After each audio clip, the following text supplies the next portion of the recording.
Bonjour, bonsoir, shalom, que l'Éternel Dieu Tout-Puissant nous soit favorable pour ces temps magnifiques, car c'est lui, le maître des temps et des circonstances. Donc il a préparé ces temps, il a préparé cette nourriture, afin de les donner à ses enfants, pour que nous puissions manger sa chair et comprendre ensuite sa volonté, la sagesse, que l'Éternel nous soit favorable au nom de Jésus-Christ. Je vous invite tous à faire des bonnes actions, car la Bible nous recommande à faire des bonnes œuvres. Faites-le, faites des bonnes actions au nom de Jésus-Christ, que le Seigneur nous soit favorable. Mes frères et sœurs, nous avons un thème à partager. Ce thème se nomme Nous sommes de la maison. Oui, parce que nous ne sommes pas du dehors, car le dehors cache les mauvaises surprises. On verra dans la profondeur, dans l'émission, quelles sont les surprises que le dehors cache. Mais pour l'heure, je vais me taire, afin que l'Esprit se manifeste en moi. Prions vous et moi, au nom de Jésus-Christ. Je te loue, Seigneur, le Tout-Puissant, le Roi des Rois, Dieu Jésus-Christ, pour le temps dont tu nous as disposé, afin que nous puissions partager ton amour, que ton nom soit loué. Accompagne-nous, manifeste-toi du début, milieu jusqu'à la fin. Seigneur, que tout ce que nous dirons ici, que cela tourne tout autour de toi et de ta gloire. Merci infiniment, Seigneur éternel Dieu Tout-Puissant, car nous croyons à ta parole. Nous croyons aussi à tout ce que nous disons et nous voyons cela se réaliser par la foi et par ta volonté. Au nom de Jésus-Christ, nous avons ainsi prié et nous disons Amen. Amen, mes frères et sœurs, que l'Éternel Dieu Tout-Puissant nous soit favorable. Alors, nous sommes dès la maison. Et oui, car nous ne sommes pas du dehors. Parce que les dehors cachent beaucoup de mauvaises surprises. La sorcellerie, la méchanceté, les ténèbres, les liens de famille, les blocages, la mort. Donc, il y a beaucoup de mauvaises surprises qui se cachent dehors. Et qu'est-ce que c'est dehors? C'est rien que le monde. Et qu'est-ce que c'est la maison? Les jardins d'Éden, les paradis. Mais nous allons entrer dans le but du sujet pour développer ensemble. Alors, mais pour comprendre cela, vous et moi, nous allons remonter le temps jusqu'à Genèse, où tout a commencé. Je lis Genèse 1, 27.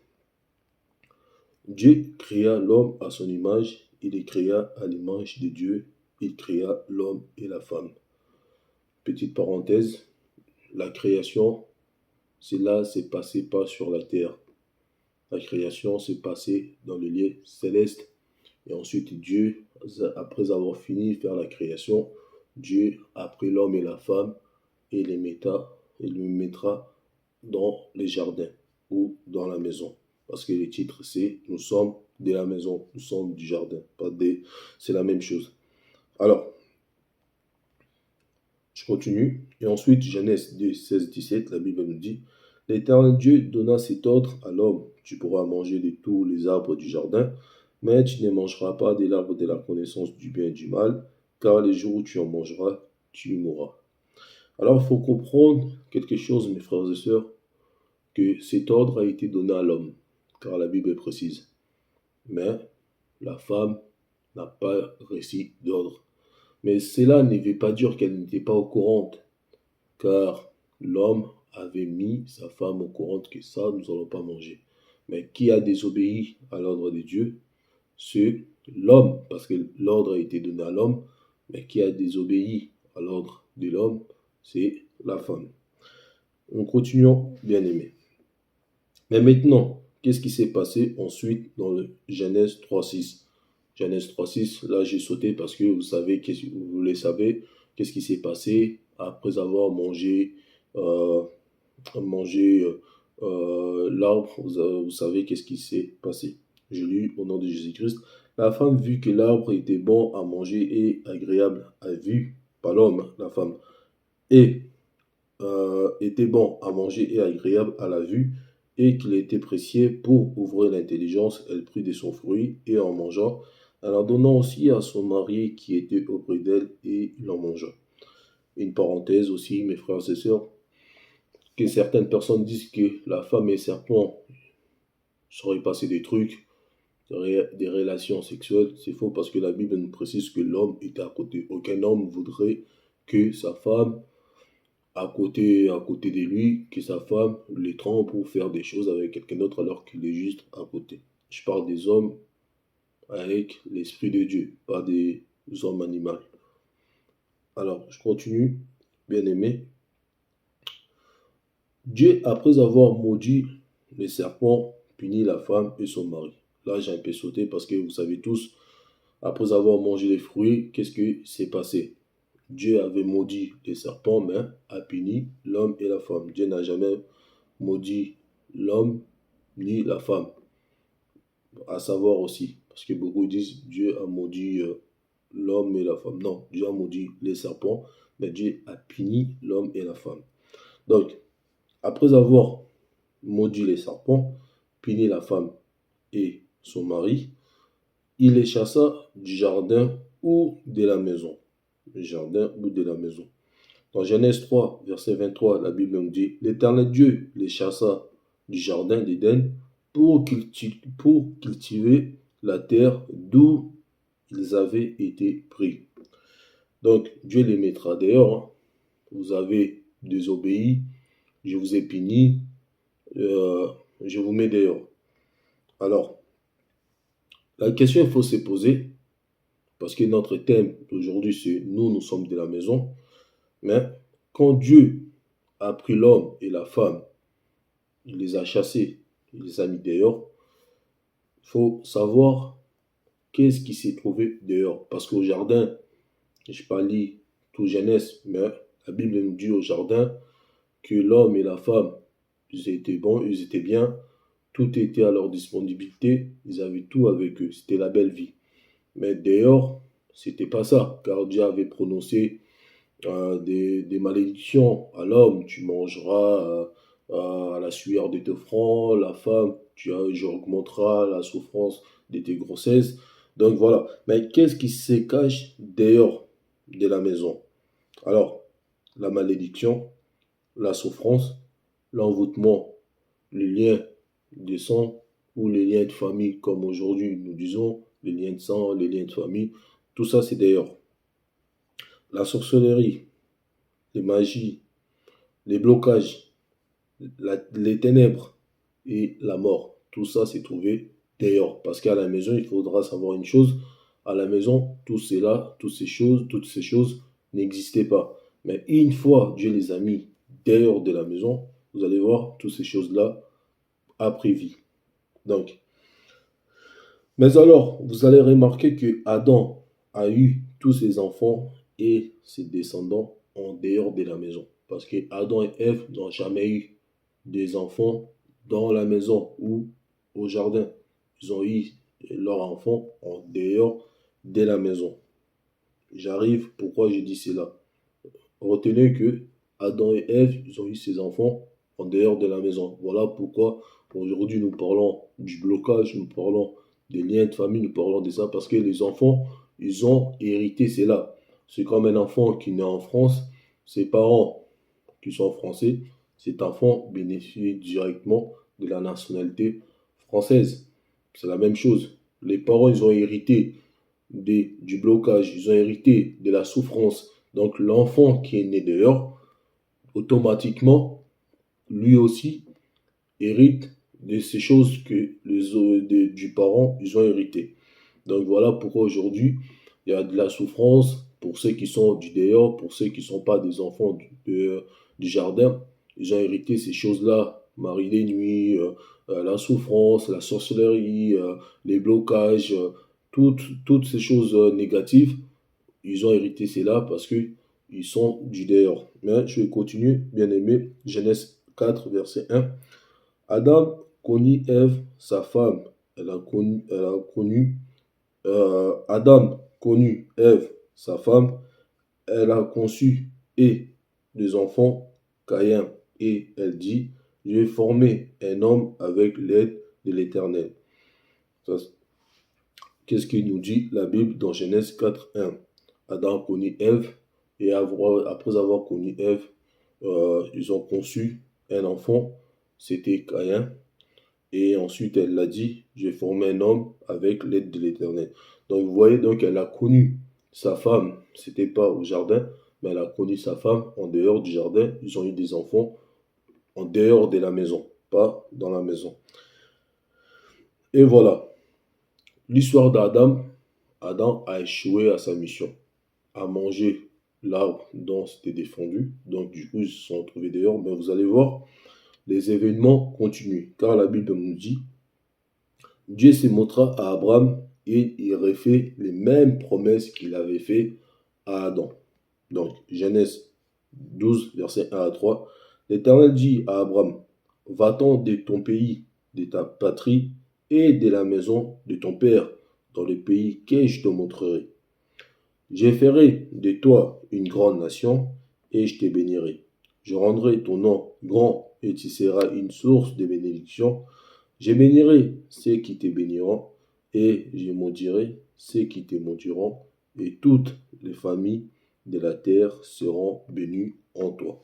Mais chose importante à savoir, mes frères et sœurs, dans Genèse 12, versets 1 à 3, vous allez remarquer que Dieu parle à Abraham, Dieu fait des promesses à Abraham, mais tout cela, Dieu parle dans les futurs, c'est des promesses. Dieu ne dit pas, je t'ai béni, Abraham, tu auras ça, je t'ai béni, Abraham, tu auras... Non, Dieu lui dit, je te bénirai. Donc Dieu lui parle dans le futur. Mais vous allez comprendre, vers la fin de notre partage, vous allez comprendre que tout ça, c'était l'ombre des choses à venir et que Dieu parlait, en réalité, pas à Abraham, mais Dieu parlait de Jésus-Christ.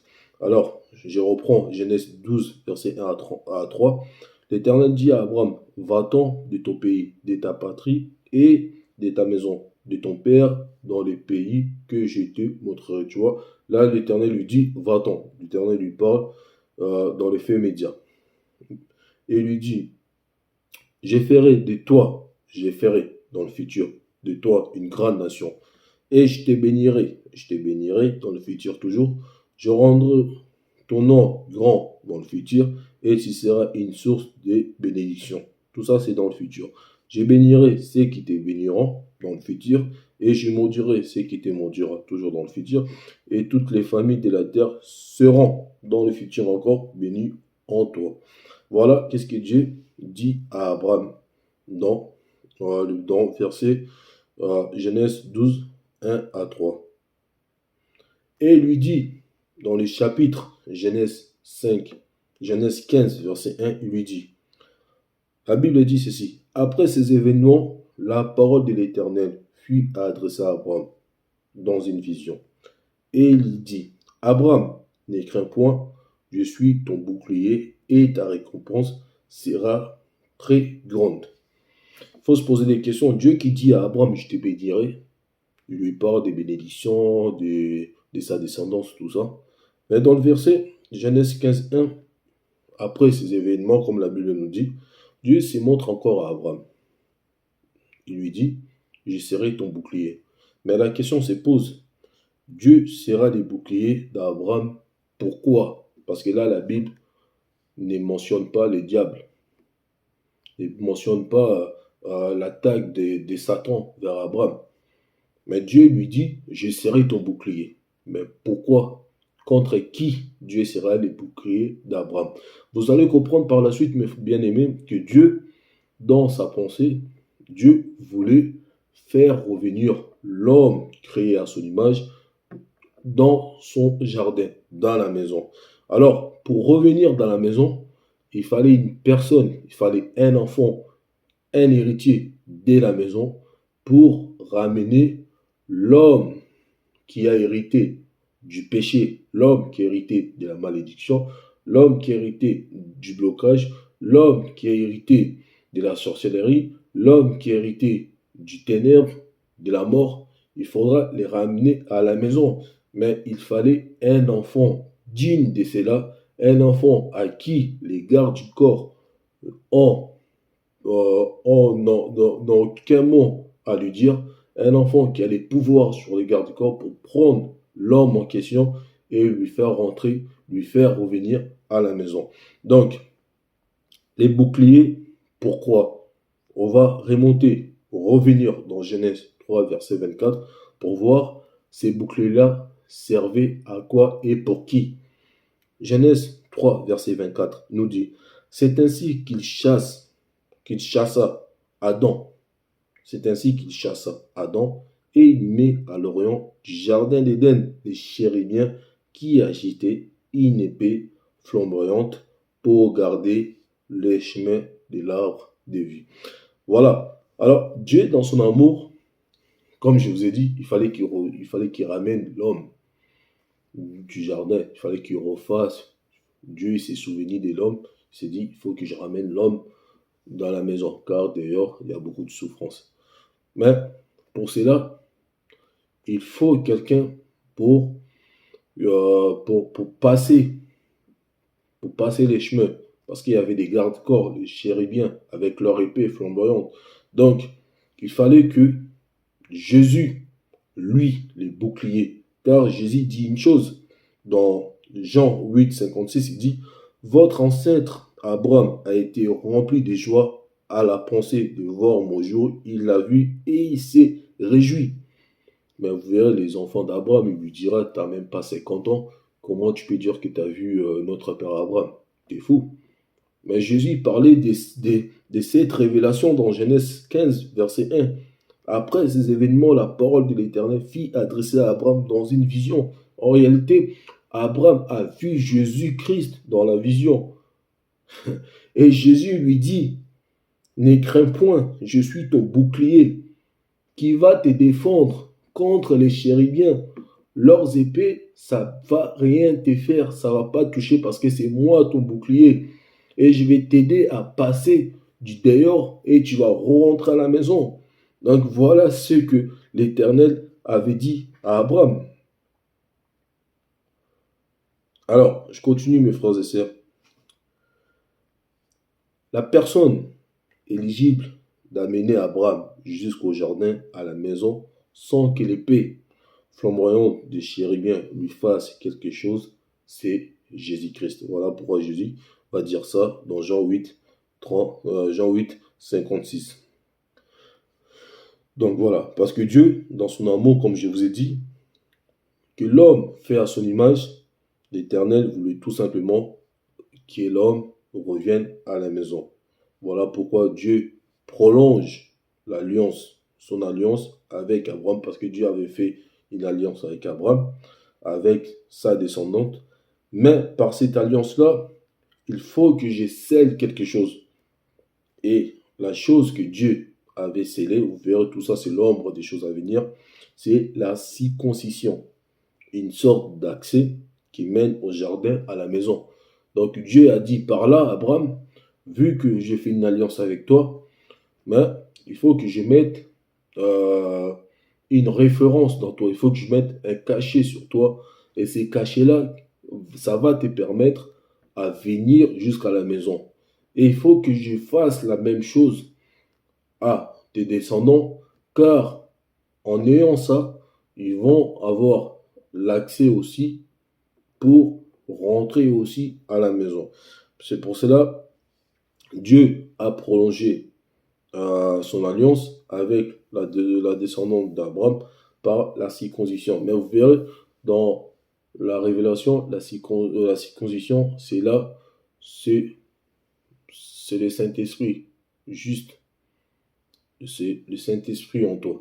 Ben, nous allons arriver, bien-aimés, nous allons arriver. Je pourrais même dire, traverser les mers rouges, c'est une image de quitter le monde pour rentrer à la maison ou au jardin. Traverser la mer rouge, c'est une image de quitter le monde, c'est une image de quitter dehors pour venir au jardin, à la maison. Parce que l'Éternel avait dit aux enfants d'Israël, je vous ramènerai à la terre promise. Donc dans la révélation, nous voyons la terre promise comme le jardin ou la maison. Donc traverser la mer, c'est comme si tu laissais le monde derrière toi, tu laissais les diables derrière toi pour retourner à la maison. Mais nous allons arriver, comme je vous ai dit, tout ça, c'était l'ombre des choses à venir, car Dieu parlait dans les futurs, dans l'idée d'envoyer une porte de secours. Et la porte de secours, c'est Jésus-Christ. C'est Jésus-Christ qui est venu comme le Sauveur. C'est lui notre porte de secours. Vous verrez Jésus-Christ dans lui. Tu vas trouver la souveraineté dans lui, sacrificateur. Dans Jésus-Christ, il y a les tabernacles. Dans Jésus-Christ, il y a sacrifice. Dans Jésus-Christ, il y a tout ce qui s'est trouvé dans les tabernacles, dans la loi, c'est Jésus-Christ. Tout ce que vous voyez, le sacrifice, parce que Jésus, c'est les rois sacrificateurs. Les sacrifices, l'agneau, c'est Jésus. Et il fallait ramener l'animal pour l'égorger. Donc, tout ça, en fait, c'est Jésus-Christ. Tout ça, c'est Jésus-Christ et il n'y a pas de débat, c'est Jésus-Christ. Car, remarque, les tabernacles avaient, dans les tabernacles, on avait la peau des dauphins. Or, que cette peau des dauphins symbolisait juste Jésus. Parce que la peau des dauphins n'attire personne. Voilà même pourquoi Ésaïe 53, verset 2, il dira, il n'avait ni beauté ni éclat pour attirer nos regards. Et son aspect n'avait rien pour nous plaire. Donc, voilà, le tabernacle s'était fait. En dehors, il y avait la peau du dauphin. Donc, la peau du dauphin, ça attire personne. Vous connaissez tous aujourd'hui, c'est les belles chaussures, c'est fait avec la peau des crocodiles ou voilà, un truc comme ça. Mais la peau du dauphin n'attire personne. Personne va tuer un dauphin pour en faire quelque chose. Donc voilà pourquoi Isaïe va dire dans Isaïe 53, verset 2, il n'avait ni beauté ni éclat pour attirer nos regards et son aspect n'avait rien pour nous plaire. Référence pour reprendre cela, pour voir la peau des dauphins, tout ça, tout ce que je viens de dire. Vous allez remarquer ça dans Exode 25, verset 5. Allez-y, vous allez voir, c'est marqué. Alors, je continue. Et Jésus dira dans Jean 6, 37, tout ce que les pères me donnent viendra à moi, et je ne mettrai pas dehors celui qui vient à moi. Vous voyez, tout ce que les pères me donnent viendra à moi, et je ne mettrai personne dehors. Donc dehors, c'est le monde. Donc en Jésus, c'est les jardins, c'est le paradis. On va arriver. En effet, je suis descendu du ciel pour faire non pas ma volonté, mais celle de celui qui m'a envoyé. Vous voyez? Donc, avoir Jésus dans toi, c'est être dans la maison, avoir les jardins d'Éden en toi. Jésus-Christ, toi dans Jésus, c'est toi dans la maison, toi dans le jardin d'Éden. Donc, ceux qui ont le Saint-Esprit en eux, vous qui êtes de mon Père, vous qui êtes les enfants nés de Dieu, vous êtes dans la maison, vous êtes au jardin d'Éden. Attendez pas comme les gens disent, ouais, quand on va mourir, on va aller au jardin, je sais pas. Non, vous êtes déjà, en étant sur la terre, vous êtes dans les jardins. Parce que le jardin est en vous et vous, vous êtes dans le jardin. Parce que c'est Jésus qui dit dans Jean 6, 37, tout ce que les pères me donnent viendra en moi et je ne mettrai pas dehors celui qui vient à moi. Je ne mettrai personne dehors celui qui vient à moi. Donc, dans Jésus, c'est là les jardins d'Éden, c'est là la maison. Mais Éphésiens 2, 19 va nous dire ainsi. Ainsi donc, vous n'êtes plus des étrangers ni des gens du dehors, mais vous êtes concitoyens des saints concitoyens des saints gens de la maison de Dieu. Vous voyez? Donc, Éphésiens, il confirme. Avant, nos frères, dans la loi, ils étaient du genre, ils étaient des étrangers, ils étaient dehors. Mais, une fois, il y a eu la mort de Jésus-Christ sur la croix, Jésus les a rachetés avec son sang. Donc du coup, les frères Paul leur dit, et nous dit à nous, l'Église, qui sommes nés sur la croix, il nous dit, ainsi donc, vous n'êtes plus des étrangers, ni des gens du dehors, mais vous êtes concitoyens des saints gens de la maison de Dieu. Plus pour nos frères qui étaient dehors, ils ne sont plus, parce qu'ils étaient dehors, maintenant ils étaient dans la loi, ils étaient dehors, ils étaient dans le péché, à la mort de Jésus-Christ, ça réconciliés. Ça leur a fait rentrer, ça leur a donné accès pour revenir dans la maison ou les jardins. Donc, et pourquoi? Parce que le Fils de l'homme a crié sur la croix, tout est accompli par les rachats de son sang. Donc, c'est par les rachats du sang de Jésus-Christ que les frères ont pu avoir les chemins de retour à la maison. Donc, pour finir, mes frères et sœurs, à savoir, quand la Bible dit dans Matthieu 10, verset 36, et l'homme aura pour ennemi les gens de sa maison, la Bible ne s'adresse pas aux saints, mais aux païens. Quand la Bible, parce que j'attends ces versets, tout le monde les dit à peu près, oui, homme, de toute façon, la Bible dit, on aura l'ennemi de sa maison. Non, la Bible, ceux qui sont de la maison de Dieu, ceux qui sont du jardin, n'ont pas des ennemis. Parce que dans la maison, la jalousie n'existait pas. Vous avez vu avec moi, au tout début, dans les jardins d'Éden, la méchanceté, la jalousie, la sorcellerie, les blocages, les liens de famille, tout ça, ça n'existait pas. C'est pour cela, c'est pourquoi je vous dis que ceux qui sont dans Jésus-Christ, dans la maison, n'ont pas les liens des familles, n'ont pas les liens du sang. Ça n'existait pas. Parce que ceux-là sont de la maison, sont pas du dehors. Parce que ceux-là sont nés de Dieu, ne sont pas nés des humains. Je vais vous dire une chose, mes frères et sœurs. Jésus, Matthieu nous dit, dans Jésus-Christ, il nous fait voir. Je vais prendre Matthieu. Ça va être plus compréhensif. Alors, Matthieu, chapitre 1, verset 1. Matthieu, dans la généalogie, il nous parle de la généalogie de Jésus-Christ. Il nous dit, Jésus-Christ, fils de David, fils d'Abraham, Abraham engendra Isaac, Isaac engendra Jacob, Jacob engendra Judas et ses frères. Ainsi de suite. La Bible nous parle de la généalogie de Jésus-Christ, de Nazareth. Mais vous allez remarquer, Jésus qui avait des frères, qui avaient des descendants, tout ça, mais une fois mort sur la croix et ressuscité en tant que Christ, ce Jésus-là n'a plus de descendants. Ce Jésus-là n'a plus de généalogie. Il n'y a plus. Donc c'est comme vous, c'est comme moi. Nous, autrefois, on était dans le monde païen, tout ça. Et une fois dans ta vie, tu as eu le renouvellement des connaissances. Le renouvellement des connaissances. Une fois tu as eu cela, mais tu n'es plus dans ce monde. Tu n'as plus le... En fait, il y a une chose que je ne comprends pas. Comment tu peux te dire, toi qui es né de Dieu?